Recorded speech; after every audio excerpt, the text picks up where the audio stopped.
Hello दोस्तों. So how's your studies going on? आज हम let me give you an experiment in psychology which happened, and I will relate it to your UPSC preparation. There was a study in psychology and it was called as Stanford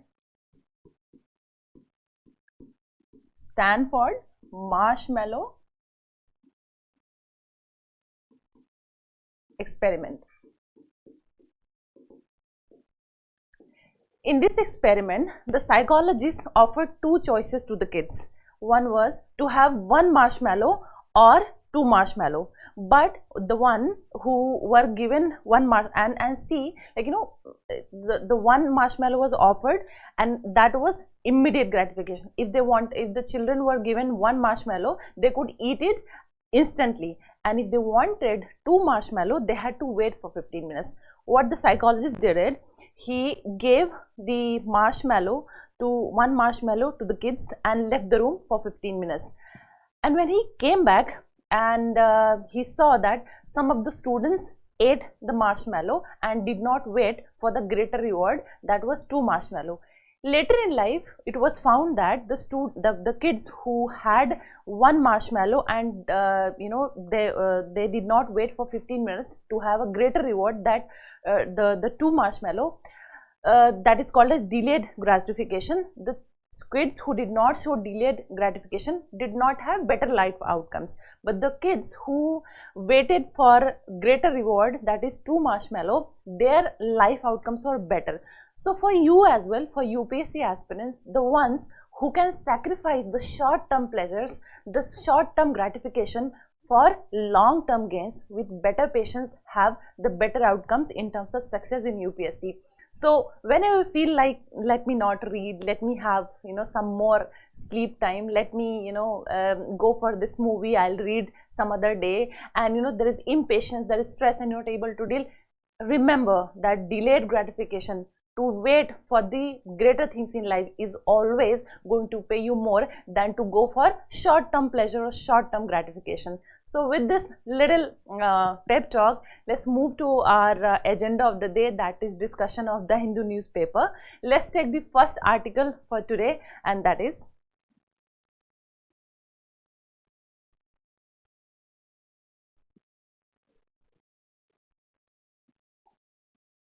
Recalibrating Merit in the Age of Artificial Intelligence.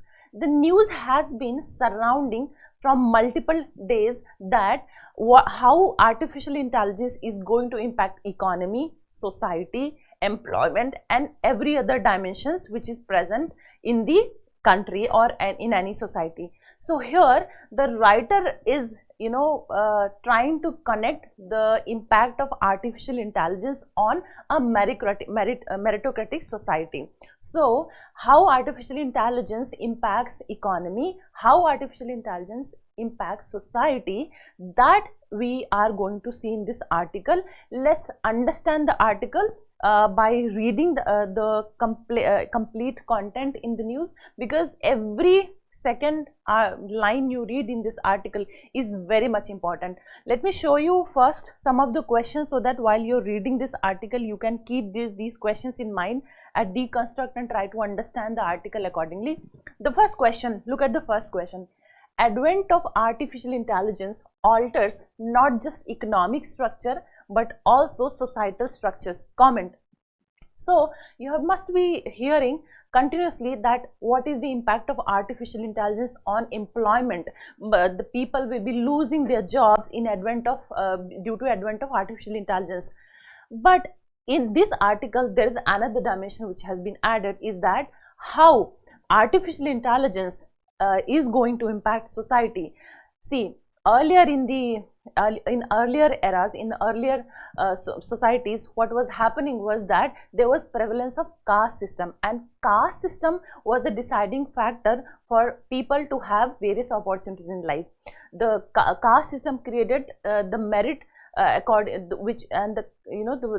the opportunities or the professions or the job were inherited. It was hereditary. The opportunities were hereditary. The higher caste, so-called higher caste, had better access to better opportunities, but the lower caste did not. But now in this article the writer is trying to make a point that in meritocratic society, which is present society, which is supposed to be, is going to be impacted due to advent of artificial intelligence. Artificial intelligence is creating a lot of inequality. So keeping this in your mind, look at the first question, and when you complete the article, try to think if you can attempt this question. Second question: evaluate the impact of artificial intelligence on concept of merit and meritocracy in the workforce. How does AI challenge traditional notions of human merit? Look at the question, how multi-dimensional way, multi-dimensional things have been, inter-dimensional things have been included to ask question. Do not just connect AI with economy, but connect AI with society. And that is why this article becomes important for you for paper 1, that is society, or people who have sociology optional. For them also this article is very much important, and even science and technology paper 3. So you can see intersectoral. So one article, intersectoral approach, interdimensional approach. So while you're reading the article, try to look at the article, try to examine the article, keeping all these dimensions in mind. Just look at the third question, meritocracy. Meritocracy, despite its appearance of fairness, has proven problematic in its application, often serving as an excuse to perpetuate economic inequality. So earlier there was social inequality, now AI is also perpetuating economic inequality. Critically examining the statement with respect to rise in use of AI. I am very much sure, and I predict this question to come in UPSC mains next year. I have strong intuition about it, because AI is quite in news from various dimensions. So as I said, this article will be important for sociology optional, society paper 1, paper 3 science and technology, all these, and essay also. Like UPSC has been fan of asking questions based on science and technology, science, boon and bane, artificial intelligence, advent of artificial intelligence. So these questions might again appear in your essay as well. So this particular article will give you a lot of fodder from various perspective on this. And also, if I see the relevance of this particular article, I see relevance in ethics paper as well. AI and ethical uses of AI. So with all these questions in mind, let's look at the article in detail and understand.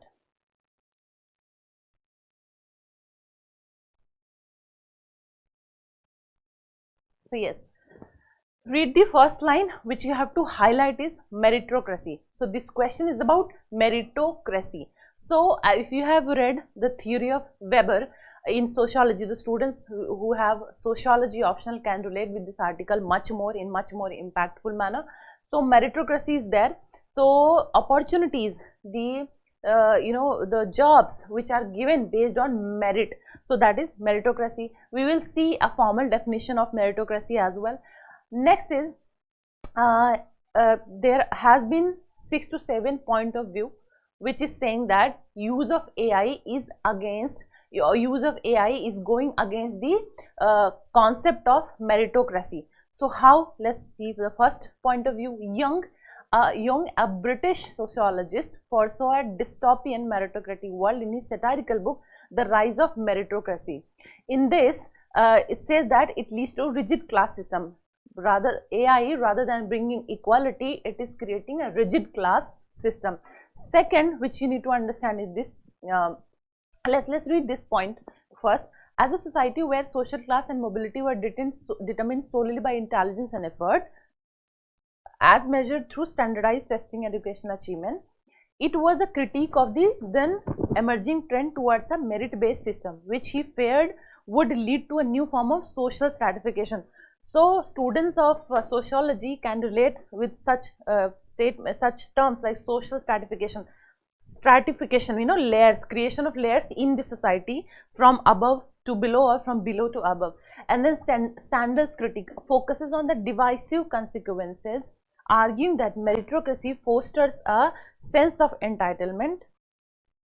So these point of view are actually against the meritocracy, against the meritocracy, and advent of artificial intelligence is again creating greater divide. So the next point of view is of Sandal's critic, who says that focuses on divisive consequences, arguing that meritocracy fosters a sense of entitlement among the successful and resentment among those left behind, thereby eroding social cohesion. So when society was divided on caste, etc., the hierarchy was there because of caste. People said that there was social stratification. Some people have better opportunities, some people did not have, and it was based on caste and birth. The birth they took in particular caste, because of that there was social stratification. Now concept of meritocracy is actually creating social stratification. And how? This is what it is in sense that people who have better opportunity in terms of better education, better access to tools like AI, etc., they are getting better opportunity, and they feel a sense of entitlement, that deserve some opportunity more than people who do not have access to these education and new tools of technology such as AI, ChatGPT, all these things. So they feel resentment, while the others who have got these fruits, they feel a sense of entitlement. So this is a further creating a sense of social stratification in the society, the way caste hierarchies did. So next point of view has been given by critical theorist of Frankfurt School. He said that also argue on similar lines by critiquing meritocracy for masking deeper power dynamics and inequality. So this point of view says that what happens is meritocracy is masking, is putting a blanket on the deeper power dynamics and inequality in the society, in the economy. There is existing a deeper power dynamics and inequality, and what is happening is that in name of meritocracy, these deeper power dynamics and inequality is being masked. People are not even getting to know that there is existing a deeper power politics and inequality in particular section or in particular group or in employment, in society, etc. So this is the second point of view. In third point of view, which is of fourth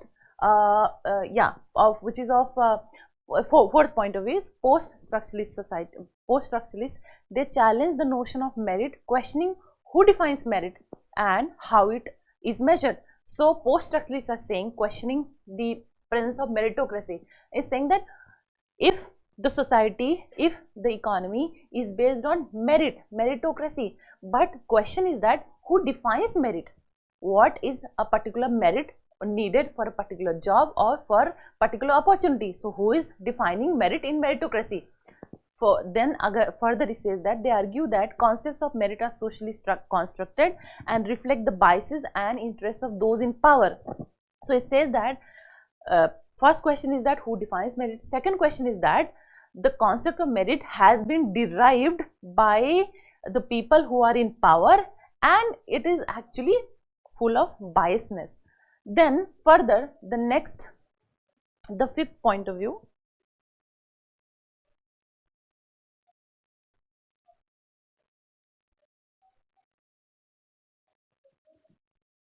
if you read this line, fifth point of view, Sandal's emphasis on its moral and social repercussions.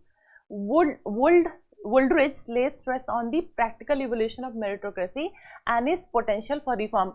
So जो Wooldridge थे, Wooldridge is though critiquing meritocracy, but he is saying that the flaws of merit or meritocracy can be eliminated by what? That we will see. So he says that this is the problem with meritocracy, but meritocracy can be reformed by taking some steps, such as, if you read this line, Woolridge believes in his intuitive fairness. Woolridge believes in his intuitive fairness in meritocracies and proposes reforms that include making selective schools as escalators into the elite, while improving access for underprivileged students and advocating better technical education.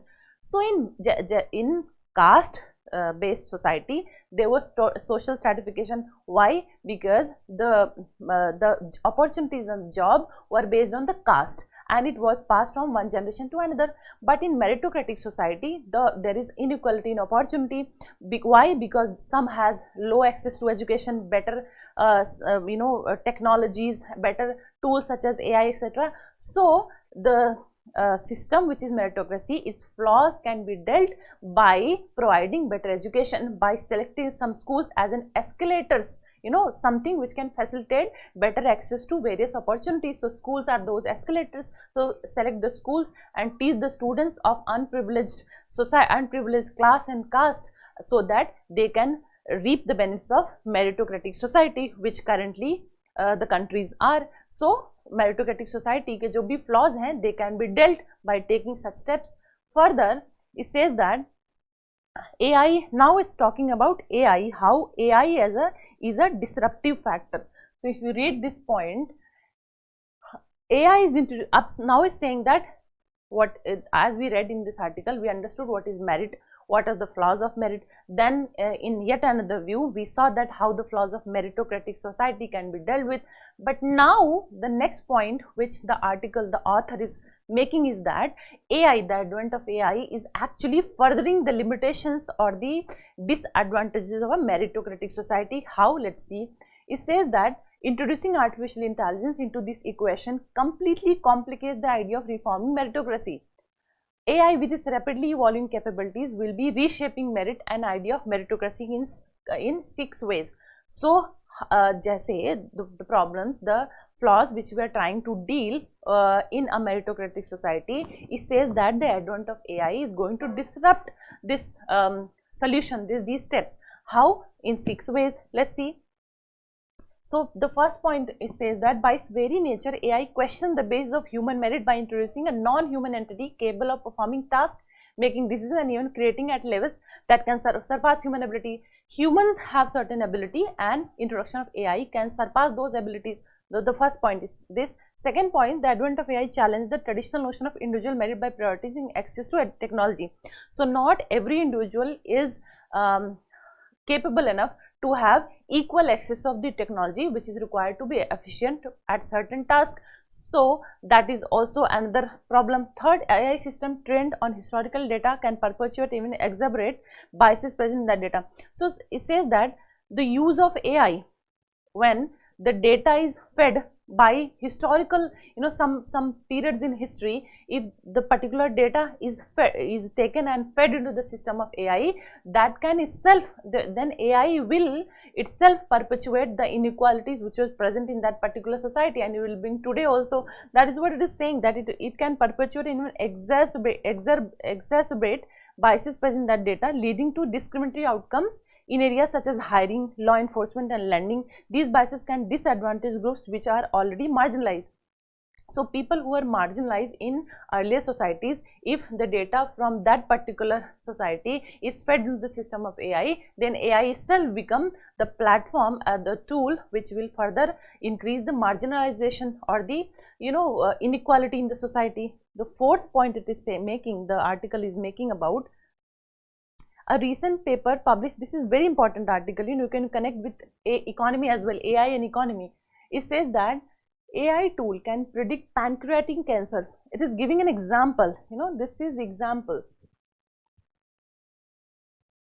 This is example of the use of AI and its effects. So AI tool can predict pancreatic cancer in a patient 3 years before radiologists can make the diagnosis.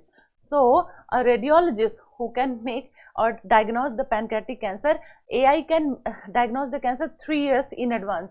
So capabilities such as this can lead to displacement of jobs that involve routine, predictable tasks. This also means that AI would impact high wage jobs.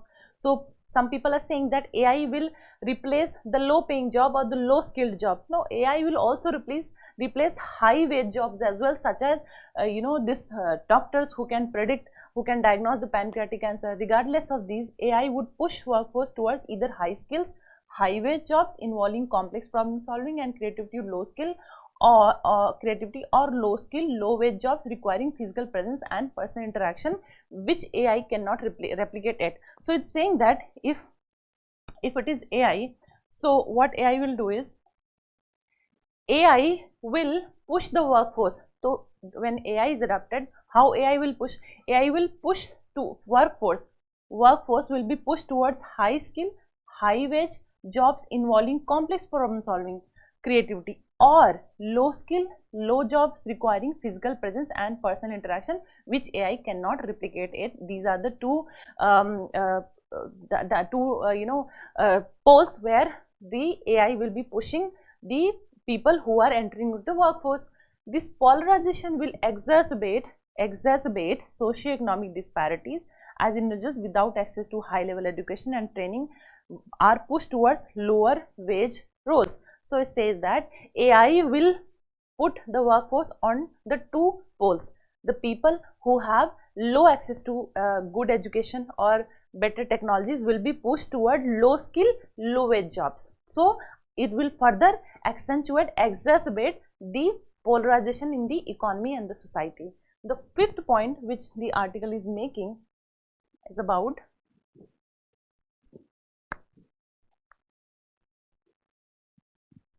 the fifth point. The opaque nature of AI algorithms coupled with the concentration of power in a few tech giants poses significant challenge to accountability. There is a challenge to accountability. In a meritocratic society, individuals must understand the criteria by which their efforts and talents are evaluated. However, the black box nature of AI system can obscure these criteria, making it difficult for individuals to know how to advance the challenge decisions made by AI, thus eroding meritocratic ideal. So the meritocratic ideal will be eroded by such challenges which are present in use of AI. The sixth point, at the organizational level, the core of AI's power lies in data and algorithm that process this data.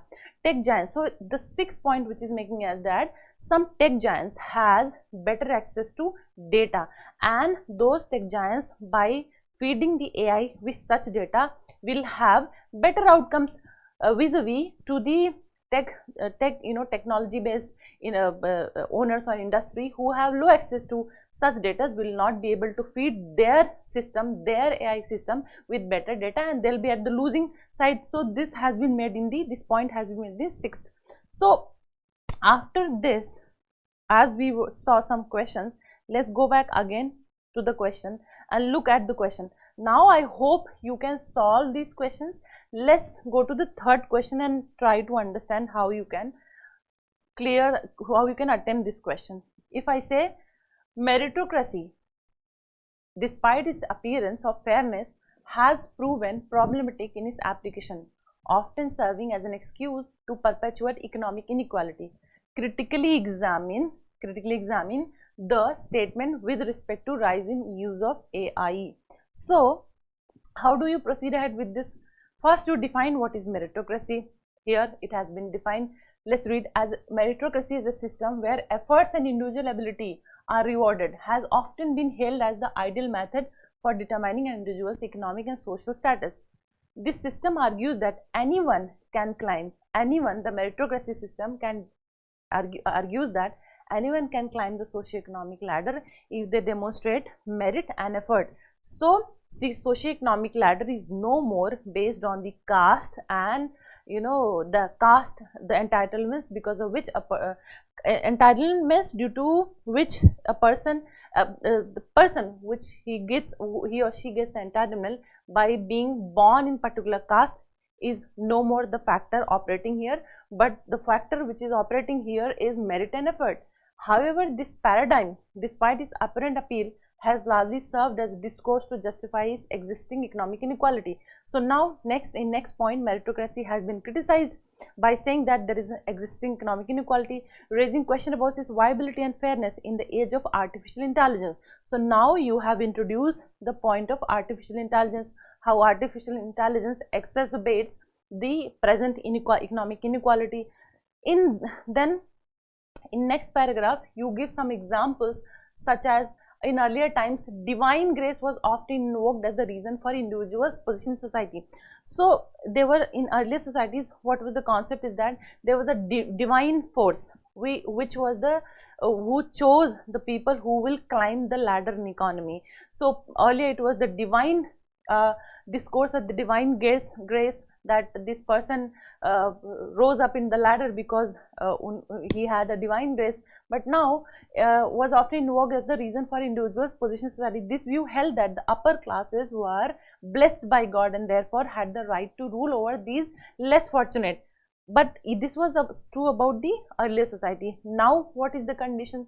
Today the condition is that rapid development and integration of artificial intelligence into all facets of life, the concept of meritocracy is being tested once again. So now artificial intelligence is creating certain gaps, and those gaps will be questions like in various will pose an existential threat to meritocracy, as we know. Now we have to make a point where you will show, as has been shown in the article, how AI is challenging the meritocracy one by one. Those viewpoints, 4, 5, 6 viewpoints which has been mentioned in the article, you have to discuss that. And then, you know, in summary, you can, in conclusion, you can write that meritocracy, despite the appearance of fairness, has been proven problematic. This summary itself has been used as a question. So that's how you develop your arguments in attempting the question of this particular, in attempting the answer of this particular question. That's how you use this article to write a question based on AI and meritocracy, important for sociology, paper 1, paper 3, science and technology, essay and ethics.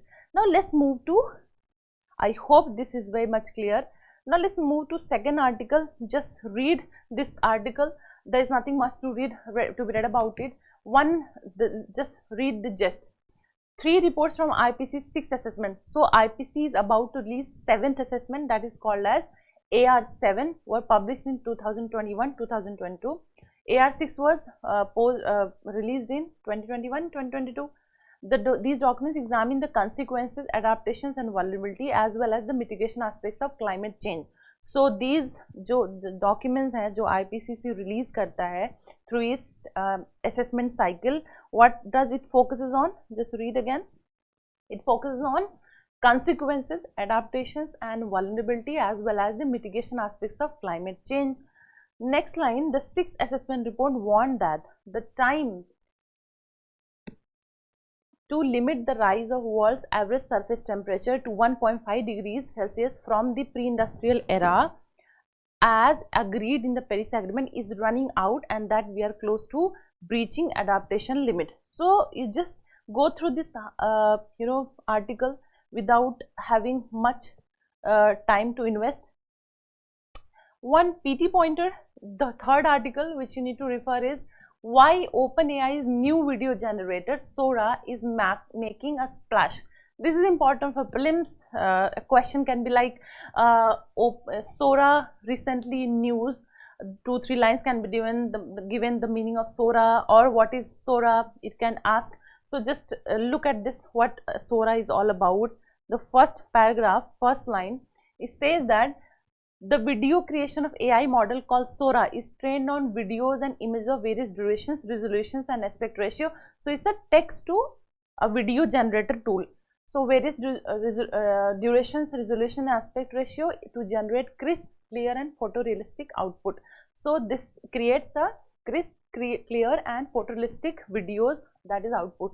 So what does Sora mean? Sora means sky in Japanese word. So this is much about Sora thing, and yeah, this was an article on Sora. That is, I guess this is it about today.